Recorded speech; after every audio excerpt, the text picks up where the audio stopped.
Assalamualaikum warahmatullahi wabarakatuh. Alhamdulillah, nahmaduhu wa nasta'inuhu wa nastaghfiruh wa na'udzubillah min syururi anfusina wa sayyiati a'malina. May yahdihillah fala mudhillalah wa may yudlil fala hadiyalah. Asyhadu an la ilaha illallah wahdahu la syarikalah wa asyhadu anna Muhammadan abduhu wa rasuluh. Ya ayyuhalladzina amanu ittaqullaha haqqa tuqatih wa la tamutunna illa wa antum muslimun, amma ba'du. Fa inna afdalal hadisi kitabullah wa khairal huda huda Rasulillah sallallahu alaihi wasallam wa syarrul umuri muhdatsatuha wa kullu muhdatsatin bid'ah wa kulla bid'atin dalalah wa kulla dalalatin finnar. Ma'asyiral muslimin wal muslimat, para pemerhati roja, semoga Allah Subhanahu wa taala menaungi kita semua dengan rahmat-Nya. Pertama, kita bersyukur pada Allah Subhanahu wa taala atas segala nikmat dan karunia yang Allah limpahkan kepada kita semua. Sangat banyak nikmat-nikmat yang telah Allah Subhanahu wa taala berikan kepada kita, maka kewajiban kita adalah mensyukurinya. Mudah-mudahan Allah Subhanahu wa taala menambah nikmat-nikmat itu untuk kita semua. Salawat dan salam tidak lupa kita limpahkan untuk Nabi kita Muhammad sallallahu alaihi wasallam, keluarga beliau, sahabat-sahabat beliau, dan juga umat beliau sampai hari kemudian. Para pemerhati roja, kaum muslimin dan muslimat rahimani wa rahimakumullah, pada kesempatan siang ini kita kembali bertemu, masih melanjutkan pembahasan buku Talbis Iblis tulisan Ibnul Jauzi.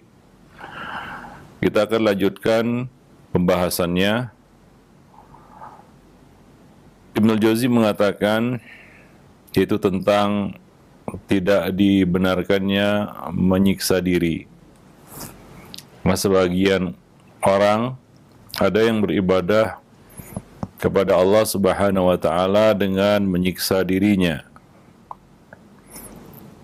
Itu bukan bagian dari syariat dan bukan termasuk syariat, karena syariat diturunkan untuk menjaga kemaslahatan manusia, bukan menjerumuskan mereka dalam bahaya ataupun kemudaratan. Bagaimana mungkin Allah Subhanahu wa taala menyuruh kita untuk membahayakan diri kita, sementara Allah berfirman, wala taqtulu anfusakum. Janganlah kamu membunuh dirimu, jangan kamu membinasakan dirimu. Surat An-Nisa ayat 29. Ya, maka di dalam Islam, dalam syariat Islam, ada kelapangan-kelapangan yang Allah berikan apabila kita mengalami kesulitan-kesulitan. Allah Subhanahu wa taala mengatakan, yuridullahu bikumul yusr wa la yuridu bikumul usr. Surat Al-Baqarah ayat 185. Sesungguhnya Allah Subhanahu wa taala menghendaki kemudahan bagimu, dan Allah tidak menghendaki kesukaran untukmu, atasmu. Maka Allah merelakan kita tidak berpuasa di saat berpergian, saat sakit, demi memelihara jiwa. Ada hal-hal yang dilonggarkan untuk maslahat manusia, ya. Nah, maka syariat diturunkan bukan untuk menyengsarakan, bukan untuk membinasakan. Ada kaedah-kaedah secara umum yang mesti diperhatikan. Misalnya, la darar wa la dirar. Tidak boleh memudaratkan diri sendiri dan tidak boleh juga memudaratkan orang lain. Ya, dan beberapa kaedah-kaedah lainnya. Seperti misalnya sabda Nabi SAW, yassiru wa la tu'assiru. Mudahkanlah dan jangan dipersulit. Dari situ para ulama membuat kaidah, idza dhaqal amr ittasa'a. Jika satu masalah sudah sempit, maka ada kelapangan di sana. Ya, ada kelapangan di sana. Maka di dalam Islam ada hukum darurat. Ya, dibolehkan hal-hal yang tidak dibolehkan karena kondisi darurat. Ya, ad-darurat tubihul mahdurat. Perkara darurat atau kondisi darurat itu membolehkan hal-hal yang sebelumnya tidak dibolehkan. Jadi di sana ada kelapangan-kelapangan, ada rukhsah-rukhsah yang diberikan. Maka seorang muslim juga harus tahu batasan-batasan rukhsah yang Allah berikan, dan hendaknya dia jangan ragu mengambilnya. Karena Allah Subhanahu wa taala suka melihat hambanya mengambil rukhsah, keringanan yang Allah berikan kepadanya, sebagaimana Allah suka dia melakukan azimah, yaitu kewajiban-kewajiban yang telah ditetapkan atasnya. Ini merupakan keluasan dan keluasan syariat Islam, bahwa Allah Subhanahu wa taala mengedepankan kemudahan bagi kita. Maka kita lihat ya, salat yang sebelumnya 50 kali sehari semalam itu diringankan menjadi 5 kali sehari semalam. Ya, 5 kali sehari semalam. Sehingga umat ini mampu mengerjakannya. Bayangkan kalau ketetapan sholat itu tetap 50 kali sehari semalam. Kita tidak akan mampu mungkin mengerjakannya. 5 kali sehari semalam aja banyak yang bolong-bolong, apalagi 50 kali sehari semalam. Itu yang dikatakan oleh Nabi Musa kepada Nabi kita Muhammad SAW di malam Isra Mi'raj. Ya, sungguhnya umatku telah dicoba dengan itu dan mereka tidak mampu melakukannya. Maka mintalah keringanan kepada Allah. Nabi terus meminta keringanan, akhirnya diringankan menjadi 5 kali sehari semalam. Begitulah syariat, sifatnya adalah memudahkan. Ya, memudahkan. Maka Nabi mengatakan, innama bu'istu bil hanifiyatis samhah. Sesungguhnya aku diutus dengan membawa agama yang hanif, yang condong kepada kebaikan dan menjauh dari keburukan, condong kepada tauhid dan menjauh dari syirik, condong kepada sunnah, menjauh dari bid'ah, condong kepada ma'ruf, menjauh dari mungkar, condong kepada hak, menjauh dari kebatilan. Itu agama yang hanif, yang ada di atas sunnatullah dan fitrah yang Allah Subhanahu wa taala tetapkan atas manusia. Wasamhah, dan mudah. Jadi syariat ini disifatkan dengan syariat yang mudah. Ya, bukan syariat yang susah. Sehingga kita untuk mendapatkan jalan menuju Allah harus menyiksa diri. Ya, tidak seperti itu. Ya, nah maka ada sebagian kaum yang mencoba berusaha mendekatkan diri kepada Allah dengan menyengsarakan, menyulit-nyulitkan, bahkan menyiksa dirinya sendiri. Allah Subhanahu wa taala tidak menghendaki itu. Ya. Nah, maka jiwa itu ibarat tunggangan yang akan membawa kita ke tempat tujuan. Ya. Nah, bagaimana mungkin ya kita sengsarakan jiwa itu lalu kita ingin menjadikannya sebagai tunggangan untuk mencapai tujuan. Ya. Nah, demikian. Maka sebagian ya mengenai penyiksaan diri yang dilakukan oleh sebagian orang, seperti tidak minum selama setahun atau menghindari hal-hal yang di makanan-makanan yang dibolehkan, ya, tanpa alasan, ya, ini tidak diajarkan oleh Nabi SAW sebenarnya. Nabi tidak menjauhi sesuatu makanan tanpa alasan. Ya, Nabi menjauhi hidup dengan alasan tidak biasa beliau makan. Tapi ketika Nabi bisa memakannya, maka Nabi memakannya. Ya, nah demikian. Maka hanya orang-orang yang jahil yang menganggap baik hal seperti itu. Ya, dan ini tercela. Kenapa? Karena jiwa punya hak. Dan mencegah hak dari siapapun, ya, atau apapun yang berhak menerimanya itu tergolong perbuatan zalim. Ya, maka kalau kita menyiksa diri sendiri termasuk kezaliman terhadap diri sendiri. Ya, zalimun li nafsih. Ya, dia tidak memberikan hak bagi dirinya. Maka tidak boleh ya seorang itu menyiksa diri sendiri.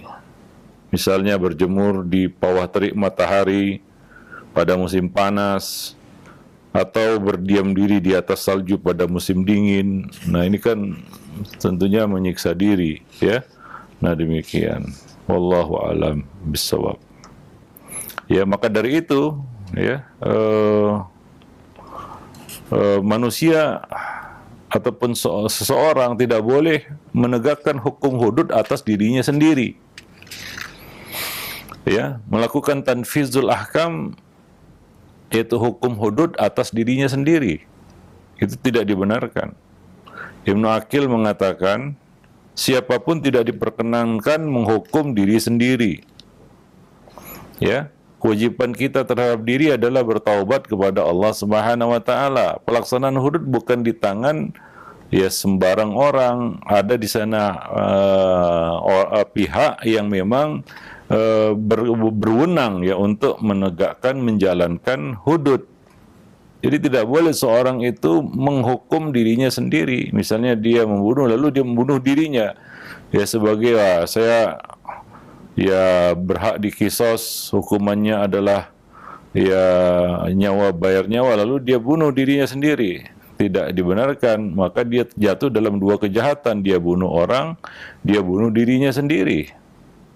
Ya, walaupun dia membunuh dirinya sendiri itu dengan alasan atau dengan tujuan untuk menegakkan hukum kisos atas diri sendiri, tidak dibenarkan. Ya, kewajibannya terhadap dirinya saat itu adalah bertaubat kepada Allah Subhanahu wa taala. Adapun hukum hudud ada pihak yang berwenang untuk menjalankannya. Ya, ada pihak yang berwenang untuk menjalankannya, yaitu waliul amri, hakim dan perangkatnya. Ya, adapun orang itu tidak boleh dia menghukum dirinya sendiri ataupun melaksanakan hukum hudud itu atas dirinya sendiri. Ya, nah maka dilarang menjatuhkan ataupun melaksanakan hukum hudud terhadap diri sendiri. Jika seseorang tetap melakukan itu, misalnya dia mencuri, lalu dia menyesali perbuatannya mencuri dan dia mengaku dia mencuri, lalu dia potong tangannya sendiri. Ya, dia potong tangannya. Memang ya hukuman mencuri potong tangan. Ya. Cuma siapa yang melakukannya? Tidak boleh sembarang orang. Ya, ada waliul amri, hakim, penguasa, sultan yang punya kekuatan hukum untuk melakukan hal itu. Melaksanakan hukum hudud itu. Nah, kalau misalnya, ini misalnya ya, dia tetap melakukan itu, dia potong tangannya sendiri, maka dalam hal ini, dalam kasus ini, imam ya, penguasa, waliul amri berhak mengulangi hukuman tersebut terhadap dirinya. Ya, berhak mengulangi hukuman itu atas dirinya sendiri. Ya, atas dirinya tersebut. Ya. Nah, demikian. Karena hudud yang dilakukannya terhadap diri sendiri itu tidak sah. Ya, tidak dipandang sebagai pelaksanaan hudud, tapi ya dianggap sebagai penyiksaan terhadap diri sendiri, kejahatan terhadap diri sendiri. Ya, sementara hukuman hudud yang harus dijalaninya itu dilakukan oleh waliul amri. Nah, demikian. Dia bisa kehilangan dua tangannya itu. Satu tangan dia potong sendiri, satu tangan dipotong oleh hakim ya, oleh penguasa yang berhak menjalankan hukum tersebut. Wallahu a'lam bishawab. Karena jiwa adalah titipan Allah Subhanahu wa taala, sama dengan harta. Ya, sama halnya dengan harta. Badan kita ini juga titipan dari Allah Subhanahu wa taala kepada kita untuk kita jaga. Maka tidak boleh kita perlakukan semena-mena, sesukanya. Ya, lalu kita katakan ini kan badanku. Ya, ini kan tubuhku. Dia tidak bisa berkata seperti itu. Kenapa? Karena itu bukan punya dia. Itu adalah milik Allah Subhanahu wa taala yang dititipkan kepadanya. maka dia wajib menjaga titipan Allah Subhanahu wa taala tersebut, sama seperti halnya hartanya. Ya, dia harus menjaga hartanya itu. Maka harta pun tidak boleh kita hambur-hamburkan, buang-buang. Misalnya orang itu bakar duitnya, itu bisa ditangkap secara hukum ya. Ya, secara agama juga salah. Dia nggak boleh membuang-buang hartanya dengan cara yang batil seperti itu, sia-sia. Ya, maka termasuk salah satu perkara yang dibenci oleh Allah Subhanahu wa taala adalah idaatul mal, menyia-nyiakan harta. Sama halnya dengan kita menyia-nyiakan jiwa kita. Ya. Ya, sehingga seseorang itu berada dalam bahaya. Ya, nah demikian. Misalnya seorang menjalankan kendaraannya melewati batas kecepatan yang diperkenankan, dia membahayakan dirinya sendiri.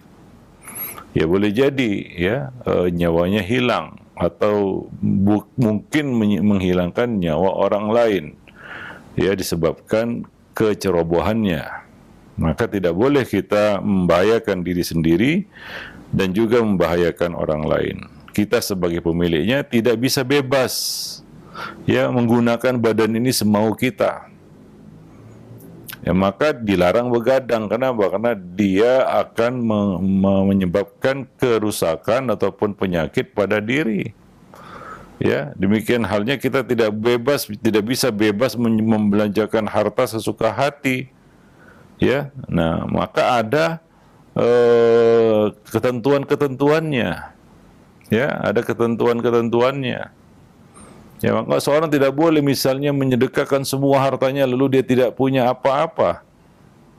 Ya, sebagian orang salah ketika mendengar ataupun sampai kepada riwayat Abu Bakar menginfakkan semua hartanya.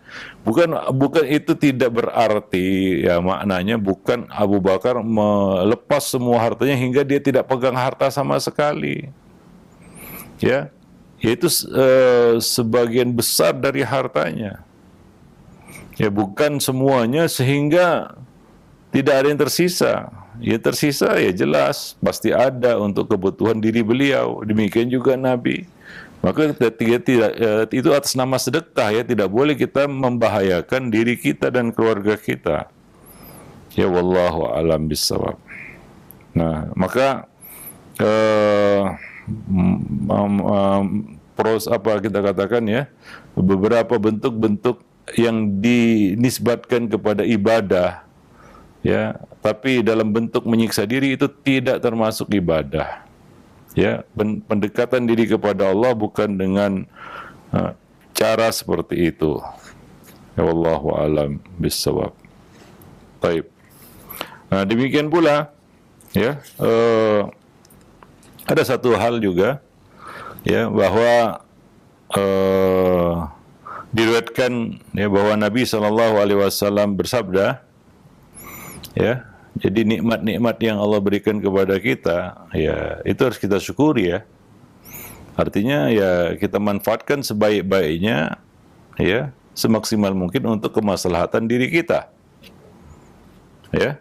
Nabi mengatakan di dalam sebuah hadis, "Innallaha 'azza wa jalla yuhib ayyara athara ni'matihi ala abdihi."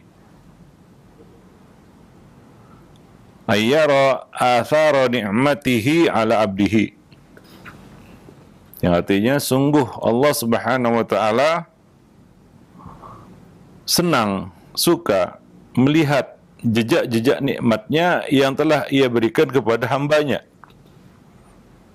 Ya, itu nampak terlihat bahwa nikmat itu betul-betul dimanfaatkan oleh hamba tersebut, dipakai, digunakan. Kalau Allah Subhanahu wa taala kali kasih kelapangan rezeki, dia gunakan rezeki itu untuk kemaslahatan dirinya. Ya, untuk makan dan minum, untuk membeli pakaian dan untuk membeli tempat tinggal dan lain sebagainya untuk kebutuhan dirinya. Ya, tidak boleh dia sia-siakan, dia buang-buang harta itu kemudian dia tinggal di kolong jembatan atau jadi pengemis, gelandangan. Ya, maka Allah Subhanahu wa taala suka ya melihat athara ni'matihi, ya jejak-jejak nikmat Allah yang telah Allah berikan kepada hamba tersebut, ala abdihi. Ya, Bakar bin Abdullah mengatakan, ya, siapa yang diberi suatu nikmat, lalu nikmat tersebut terlihat padanya, dia disebut kekasih Allah yang memberitahukan nikmatnya. Adapun siapa saja yang diberi satu nikmat, lalu nikmat tersebut tidak terlihat padanya, dia disebut orang yang dibenci Allah Subhanahu wa taala karena dianggap menentang nikmatnya. Maka syukurilah itu, gunakan itu untuk kemaslahatan kita, karena Allah mudahkan itu kepada kita untuk kepentingan dan keperluan kita. Ya, nah demikian. Ya, nah maka ya kita katakan menyedikitkan makan yang terlarang bagi kita ya. Ya, ini menyedikitkan makan yang melebihi batas kewajaran di sini. Ya, nah itu tidak baik ya. Kita mampu misalnya mencukupi kebutuhan badan kita dengan membeli makanan dan minuman, lalu kita sengaja ya tidak membelinya padahal kita mampu membelinya, ya sehingga mungkin mengganggu kesehatan kita karena kelaparan ataupun karena ya kehausan. Ya sebagian orang ya bukan dia puasa, ya mungkin kalau puasa lain niatnya ya, memang ada niatan puasa, tapi kalau enggak niat puasa lalu dia tahan-tahan tidak makan, akhirnya kesehatannya terganggu. Nah ini akhirnya dia telah zalim terhadap dirinya sendiri, ya. Nah akhirnya asam lambungnya kumat dan lain-lain sebagainya, dia pun pitam, ya karena mungkin kehausan, ya ataupun kelaparan. Ya, nah demikian. Wallahu a'lam bissawab. Nah, dan ya tentunya ya Allah Subhanahu wa taala perintahkan jadikan siang ya dan malam ya untuk tujuan ya, tujuannya adalah agar kita jadikan malam sebagai selimut bagi kita untuk beristirahat dan siang sebagai waktu untuk mencari rezeki, mengais rezeki. Ya. Nah, demikian. Maka ya gunakanlah itu ya sebaik-baiknya. Ya, sebagian orang ya dibuat malam dibuat siang baginya namun dia tidak memanfaatkannya. Dia tidak memanfaatkan waktu siang yang Allah berikan itu. Ya, dia gunakan seluruhnya ya untuk ya misalnya untuk ibadah siang malam. Ada waktu ibadah yaitu malam hari, siang hari waktu untuk mencari nafkah. Mencari nafkah juga ibadah. Ada orang yang sibuk ibadah ya, tapi itu cuma alasan untuk menutupi kemalasannya mencari nafkah. Ya, lalu hidupnya bergantung kepada orang lain, meminta-minta, ya. Lalu alasannya saya sibuk beribadah di siang hari. Ibadah yang wajib itu tidak bertentangan dengan maslahat manusia. Lima waktu. Salat siang itu cuma 2, yaitu salat zuhur dan asar. Ya, zuhur dan asar. Jadi banyak waktu yang bisa kita gunakan untuk mencari nafkah. Untuk melaksanakan kewajiban kita. Nafkah itu bukan hanya untuk anak istri, tapi untuk diri kita juga. Ya, kita mencari nafkah kan untuk diri kita juga. Ya, maka sebagian orang ya menggunakan masa ataupun waktu malam dan siangnya seluruhnya untuk ibadah. Ya, lalu dia misalnya zikir siang malam, baca Quran siang malam. Ada waktu-waktunya. Ya, ada waktu-waktunya. Sampai menuntut ilmu saja ya jangan siang malam, akhirnya dia tidak bisa melaksanakan kewajiban-kewajiban lainnya. Ya, nah demikian. Maka zikir-zikir dalam Islam itu ini yang sunnah ya, tidak lebih dari 100. Ya, tidak lebih dari 100. Ya, maka kalau ada orang yang zikir sampai ribuan, bahkan ratusan ribu, bahkan jutaan, itu kapan dia melaksanakan kewajiban-kewajiban lainnya? Dan kapan dia bisa melakukan kewajibannya terhadap dirinya? Ada orang yang sampai enggak tidur karena beribadah. Maka Nabi menegur sebagian orang yang katanya dia mau sholat terus-menerus, ya, tidak tidur. Luar biasa itu, sholat terus-menerus tidak tidur. Nabi mengecamnya, melarang, itu salah. Itu tidak benar, bukan begitu cara mendekatkan diri kepada Allah Subhanahu wa taala. Dia mengatakan usolli wala arqud. Aku akan sholat terus, tidak akan tidur. Ya, sholat sepanjang malam mungkin, sepanjang siang, sepanjang malam. Maka Nabi SAW mengecam mereka. Nabi mengatakan wa ana usolli wa arqud. Aku sholat, aku juga tidur. Maka Nabi menyuruh kita untuk misalnya tidur siang. Ya, kilu fa inna sayatina la taqilu. Tidur sianglah kamu. Ya, karena setan tidak tidur siang. Setan-setan itu tidak tidur siang. Jadi ini untuk kemaslahatan diri. Ya, kewajiban kita terhadap diri kita sendiri. Ya, maka ada waktu-waktunya, ada waktu yang Allah siapkan atau sediakan bagi kita untuk istirahat dan tidur, yaitu malam hari. Ya, ada waktu yang Allah Subhanahu wa taala perintahkan kita untuk apa? Siru fil ardi wabtaghu min fadlillah. Berjalanlah kamu di bumi, carilah ya karunia-karunia Allah Subhanahu wa taala. Ya, rezeki. Ya, kita harus mencarinya juga. Tidak mungkin dengan modal doa di dalam masjid kemudian rezeki itu turun sendiri kepada kita. Ya, Allah tidak mengajari kita proses seperti itu. Ya, tapi semua dengan ikhtiar dan usaha. Ya, nah demikian. Wallahu a'lam bissawab. Jadi mereka, ya sebagian orang itu tidak mau mencari dunia dengan bekerja atau berusaha, ya, tapi mereka sibuk dengan apa? Ibadah semata. Ini cuma mungkin alasan saja ya. Ya, beribadah ini untuk menghindari kewajiban lainnya sebenarnya, yaitu kewajiban mencari nafkah. Ya, nah, wallahu a'lam bissawab. Taib. Maka dari itu, ya, keseimbangan di dalam hidup ini perlu kita jalani ataupun kita terapkan, ya, keseimbangan yang tentunya ya semua itu tidak keluar ya dari ibadah juga sebenarnya. Ya, kita mengurus urusan dunia kita, sebagian itu kalau kita niatkan akhirat, itu juga ada nilai ibadahnya. Contohnya kita istirahat, tidur saja bagi seorang mukmin muslim itu bisa menjadi ibadah. Ya, nah demikian. Karena dia lakukan itu untuk tujuan yang baik misalnya.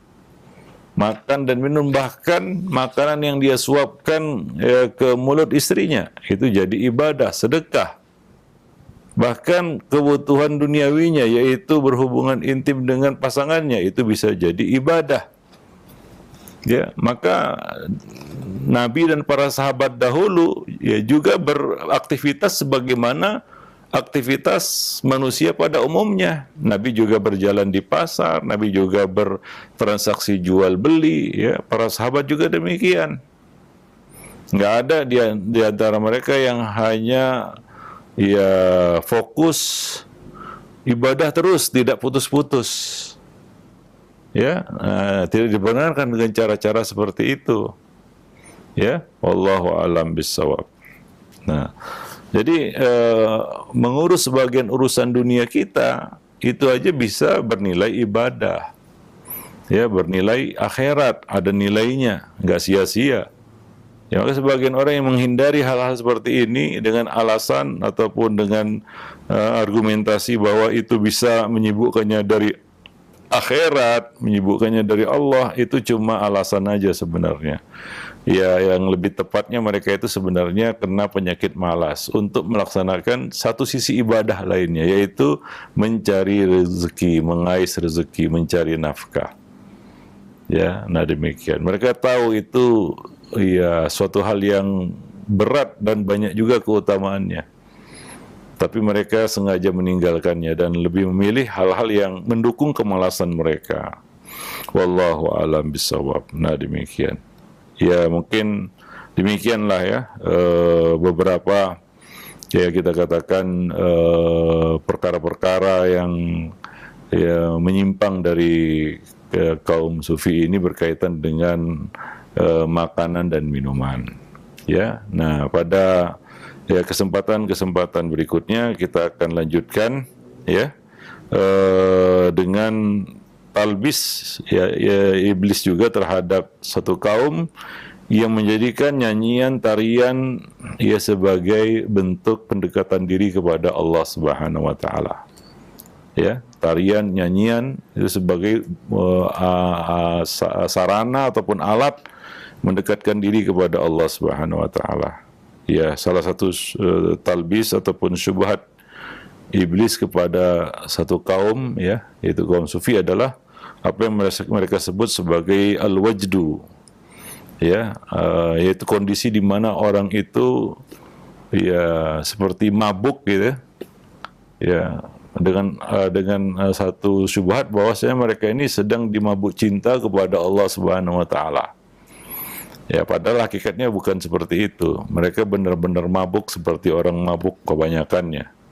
Ya, nah itu ya, merupakan salah satu talbis iblis juga.